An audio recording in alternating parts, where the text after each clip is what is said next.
Hello, today we are solving Jan 2024 Unit 2 IAL paper. Question number 1 for the Pomos PLC. For the part A, we have to calculate different ratios.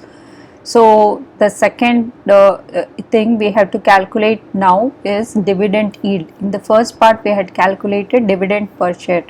Now let's calculate the dividend yield. Dividend yield is equal to the dividend per share issued divided by the market price times the 100. So you have calculated already dividend per share. Okay, the dividend per share is given. We had already calculated it is 0.02 pounds and market price per share they have given 1.6. So let's calculate this.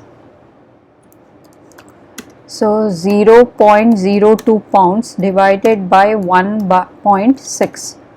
Okay, the entire thing you will first divide and then you will multiply it with 100. So that is going to be equal to 1.25%. So this is going to be your dividend yield.